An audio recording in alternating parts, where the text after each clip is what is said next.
We all want to save more weight from our bikes, right? Well, after building up my newer Monda, I thought I would share 5 ways that I'm planning on shedding a few grams, but they might not be in the way that you would expect. First off, I'm going to start at the seat post. The first thing that we can all do is mark where our seat post height is, pull out the seat post from the frame, measure the minimum insertion, and then add that to the bottom of your marked seat post height. Because what you may end up with is a section of seat post that can be cut off. I've already done this myself and I ended up being able to take off about 10 centimeters worth of seat post, which saved me a fairly decent 30 grams. For what is essentially a free win, I don't think that's bad at all. But it doesn't just stop there, because I have found a solution to my fairly unattractive seat clamp collar. Instead of the original unit, I found this Pro Performance seat clamp, which isn't actually going to provide any sort of weight saving, but it does just look a whole lot better. And if you want one for yourself, then I have left a link down in the description below. Before we move on to a different area of the bike, I do want to share one more recommendation, which I myself won't be doing, but it could be ideal for one of you lovely viewers, and that is to look at a specialist seat post manufacturer like Deremo. Now, Deremo is a Spanish brand and they make some incredibly lightweight components. For example, they make a 350mm 27.2 post, which comes in at a claimed 80 grams, which is seriously light. They also make, though, proprietary posts for the likes of the Tarmac SLA, so this gain isn't just reserved for those with standard components. Wheels are often seen as the place to drop weight, but what if you already have a set of swanky lightweight wheels? Well, you can't forget all of the things that are attached to your wheels. Firstly, the tyres are a pretty large component and they obviously sit right at the very edge of the rotational mass. So weight saved here can return much larger gains in ride and acceleration feel. So if you're running some all-season tyres like I am in the form of the Specialized S-Works Mondos, then consider opting for some summer-specific jobbies like these GP5000 TTTRs. These are going to save me about 200 grams compared to the Mondos, which is great. Of course, this is a change that I'll be making when the roads get a little bit drier, but the savings don't stop there. Cassettes actually carry a fair bit of mass to them, since there is a lot of metal work going on there. So if you do have the funds, it could be worth looking further up the range and getting a cassette which adopts a more advanced construction method and makes use of fancier materials. For example, the difference between this Ultegra cassette and this Dura-Ace cassette is 62 grams. Yes, it's not cheap, but as a way to drop a fair bit of weight without needing to adopt a whole Dura-Ace group set, this in my eyes is money well spent.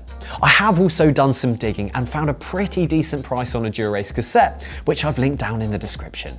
The other component to consider on the wheels are your rotors, and this is where you could end up spending a lot of money, but for a much smaller gain. Again, I won't be doing this one myself, but if you do want to be as cool as Tadej Pogacar, then you could opt for some carbon tie rotors. Compared to Ultegra spec rotors, they'll save you about 16 grams per wheel for a total saving of just over 30 grams, which is obviously very small, but maybe this one is more about the bling factor.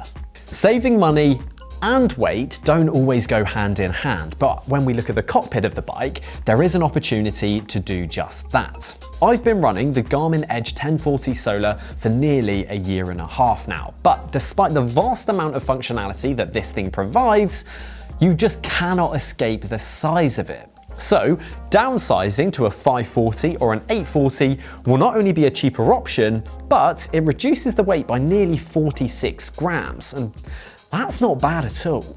If you shop around, then you can often find really good deals on head units, and I've linked a really good one down in the description. That's not the only thing that can be done in the cockpit area, because much like how I was able to save weight by removing excess seat post length, I can also do the same at my head tube by removing excess steerer tube length. I can also replace these alloy spacers with carbon ones for an albeit very small saving, but these carbon spacers only cost a few pounds.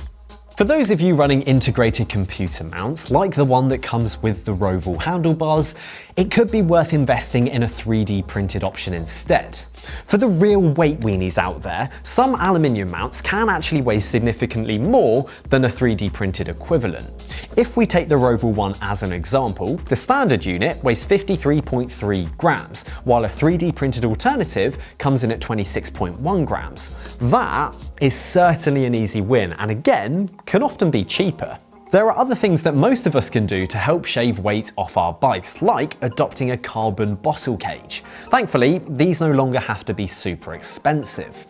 For example, if we compare a fairly standard bottle cage with a carbon one, there's a potential saving of about 20 grams per cage. Now, for an upgrade that doesn't need to cost the earth anymore, I think this is one well worth going for. One which certainly is not for the masses and is reserved for those true weight weenies with money to burn are carbon tie chainrings. They are eye-wateringly expensive, but after seeing them on Tadej Pogacar's bike, I really can't stop thinking about them. However, these rings will never be going anywhere near my bike. For me, they just cost too much money to justify putting them on an aluminium bike, but I think we can all take a second to just admire quite how pretty they are. In total then, across all these little changes, I think I'm going to be able to save a not insignificant 300 to 400 grams. Most of these savings have either been free or only cost sub 50 quid. It's the big ticket items like the cassette, head unit and tyres which will up the price. But as mentioned, deals can always be found on these things, and I've done my best to link all of those down below.